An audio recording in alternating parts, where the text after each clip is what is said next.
I don't believe he said FISA warrant. He did. Did he? Okay. He did.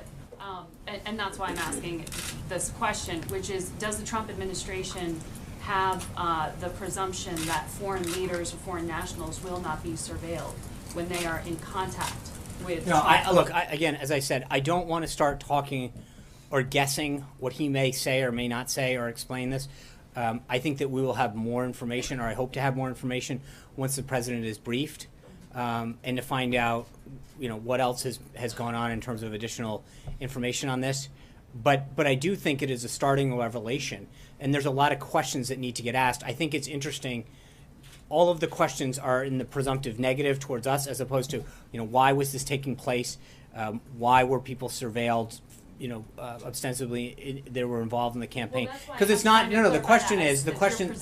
What was your presumption that foreign nationals? Well, no. It's not a presumption. Actually, I'm not the one. Right.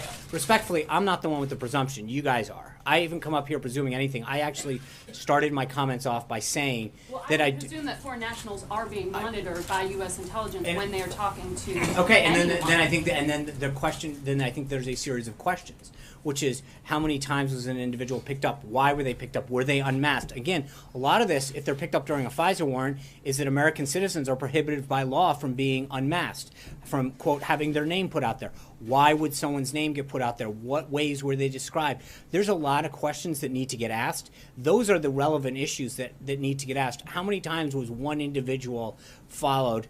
Did their name get unmasked, and why? But there's a lot of things that need to get followed up on. We're not at that position yet, as I've said now multiple times. The chairman's going to come up here, brief the president. I don't know to what extent and to what detail, but hopefully as we move forward, we will have more. Is this what you've been, because you've said there's more information to come, Is this what I you don't were know. gesturing towards? I don't know. For the 8th time,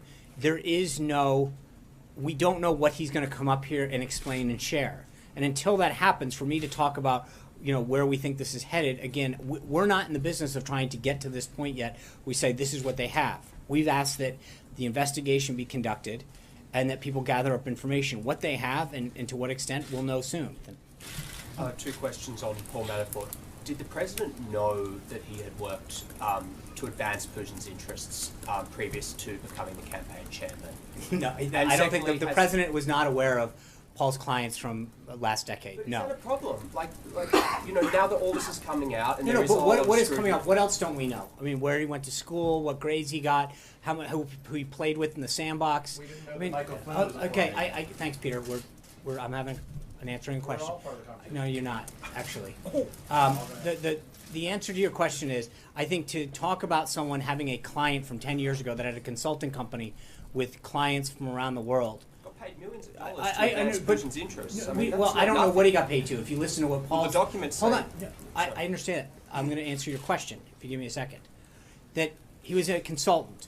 He had clients from around the world. There is no suggestion that he did anything improper but to suggest that the president knew who his clients were from a decade ago is a bit insane. He was not a government employee. He didn't fill out any paperwork attesting to something. There's nothing that he did that suggests at this point that anything was nefarious. He was hired to do a job. He did it. That's it, plain and simple. I'm just saying, given that it was such a focus, and you brought it up just then with Hillary Clinton, that these were corrupt arrangements, and the Clinton Foundation was described as a criminal enterprise, and there was all this discussion of Russia, and you've correctly There's a big difference between...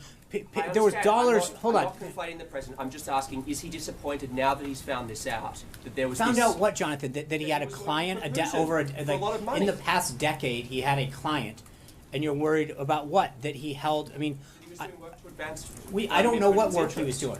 So to suggest that just because he had a client in the past decade, that no one's suggesting was anything improper. He was hired to count delegates, which is what he did, and he was successful at it, as he had done for George Herbert Walker Bush, Gerald Ford, and Bob Dole. He was hired to do a job, and he did it fine. So, Stephen. John, why did the president fire Paul Manafort? Well, for 2 reasons. One is I think that there were some issues coming up with his ties to Ukraine that were becoming a distraction. And secondly, he was, I think, 16 points down at the time. And he was down in the 20s in women. And I think president recognizes that he needs to make a change for those two reasons. Second question on healthcare. If, as confident and as optimistic as you are, if at this point tomorrow you don't have the magic number, should the speaker pull the bill from the floor? No, this is it. If you want to see Obamacare repealed and replaced, this is the vote. This is the time to act. This is what people have told the American people is going to happen. This vote needs to happen. If you're waiting for your chance, this is it. We need to act. Jonathan. Thank you, Sean. I felt that you were going to. Okay. Do you want to take a breath? Sure. Sean, would then candidate Donald Trump have hired Paul Manafort to such an important and prominent position in his campaign if he had known that he had a $10 million contract with somebody so close to Vladimir Putin to, quote, greatly benefit the Putin government? If he had known that, would he have hired him? I don't know. I don't want to. Paul was hired, as I said, to count delegates. That's why he was brought in, as he had been for George W. Bush, Gerald Ford, Bob Dole. He did his job. That's what he's there for. And to run the campaign. I mean, he was chairman of the campaign. After Yeah. what, May 19th or something. But again, I'm not going And to run the convention. I mean, you'll acknowledge it was a very prominent role. Yes, yeah, but to as he had done for the other three, he had held very significant. Look, so again, you're basically saying, hey, the work that he did, he had a client a decade ago. Would he have? I don't know the answer to that. $10 million to promote the interests of Vladimir Putin. I don't. The answer to your question, I don't know. To look back right now and to say, if we knew now what we know then, would we have done things different? I don't know. That's a question that the president would have to weigh at the time. But he definitely didn't know. No. You're saying he didn't know. No, he did not know. Of course not. To suggest that, I mean, that's like, you can think about how many people are involved in a campaign of some sort. And granted, in this campaign, it was run lean and mean. But to suggest that everybody knew everybody's background, did they pay their taxes? How much did they pay? What deductions did they take? Who did they work for in the price? He have disclosed that? I mean, he didn't Disclosed work for what? That he had done on work behalf of an adversary of the United States. I don't. Again, I'm not here to vouch for what he did or how. I don't know. But I'm just. The president I don't want to know, wouldn't he? Maybe not. I don't know what the circumstances were at the time, and I don't know what exactly worked. So for me to start to infer that what he did or did not do was anything improper is not appropriate at this time. I don't know what work he did. I know what he was hired to do, and he did his job. Shane. I want to ask about Paul Manafort here too. You're saying he wasn't. Are you saying he wasn't disappointed to learn in the last 24 hours? I don't know. I haven't asked the. I don't know. No, because again, you're. I don't know because the story that came out this morning said that he had this client. Paul's put out a statement that suggests this is what he did. This is how he handled it. And you've all read the same. We have not spent a ton of time going to investigate what he did for that client a decade ago. I really have not discussed the president's with everything. I know what he's made very clear. He hired him to do a job. He did the job well. He got him over the finish line. On August 19th, he was let go of the campaign for the reasons that I mentioned. Can you say if Paul Manafort played any role with the hiring of any people in the federal government after the election? Not to my knowledge at all. Credibility. Sean, if I can ask you about the conversation we've been having about Paul Manafort, but not specific to Paul Manafort. When Michael Flynn's name came up at the time, having not registered as a foreign agent, there was a lot of focus on the vetting process that goes into individuals. Back then you said, we trust people to fill out the appropriate forms that they need to. He has been referring to the president, he has been very committed to making sure we institute high standards here and we're held to them. So given your words, is it sufficient to trust the information that the people you hire give you? And can you say with certainty right now that there isn't anybody else that's working in the interests of another foreign government, working for this government right now? It's a good question, Peter, because there's a big difference between working for a campaign or an entity where there's no forms to fill out. When you work for the United States government, especially here in the White House, you fill out a security clearance form, you fill out an employment form that asks certain questions under the penalty of law. Those questions. Hold on. Flynn still got through, I guess. No. Well, but again, he filled out forms under the penalty of law. I don't know what was on his forms or what not was on his forms.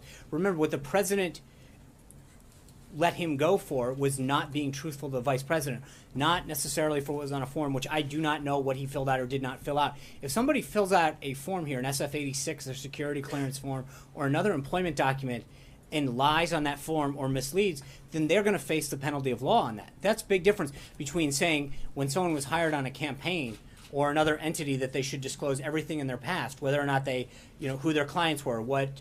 But again, I mean, if someone presented a resume and it was faulty, sure, I think that if that was as you recall, there was another person during the transition that was named to a position that was discussed as not being truthful with some of their works. We let them go.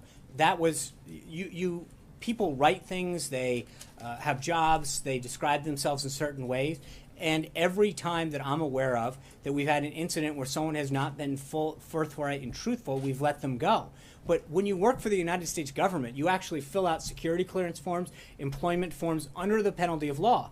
None of those cases occurred in the past, and to dredge up someone's work from a decade ago, it's not that Paul wasn't truthful, just to be clear. You're trying to conflate something that's not there. You're trying to make the accusation that somehow he was dishonest or distruthful. No, you are. I'm not asking about Paul Manafort at Who all. are you asking about? In fact, what I'm asking is, can you say with certainty that right now that there's nobody working for this White House that is presently working in the interests of a foreign government? I can tell you that every form has been filled out. That So you trust that there's absolutely. You've got to. I mean, people are filling out forms. So to sit here and ask me whether I can vouch for whatever it is, a few hundred people that have filled out everything, that would be ridiculous for me to stand here and suggest that I possibly could. What I can tell you is under the penalty of law, every single person has filled out a form that is being vetted by whatever level of classification that they need to get by the appropriate law enforcement agencies or HR entities. But I can't prevent somebody from fully disclosing everything on their taxes or filling out a form. What I can tell you is that if there's an instance brought to our attention where someone has misled it, either they will be referred to the appropriate law enforcement agency or dismissed, or appropriate action will be taken. But yes, there is no tolerance for that. And then very quickly in regards to Devin Nunes and the fact that he's going to come today and the comments that you began the briefing by telling us. On March 4th, the president tweeted, "How low has President Obama gone to tap my phones during the very sacred election process? This is Nixon Watergate, bad or sick guy." Does the president stand by his statement that President Obama is a bad or sick guy? I think the president's tweets stand for themselves. So We've he talked thinks about he's a that. bad or sick guy? I'm going to answer the question. If you can So actually. you said it stood for itself.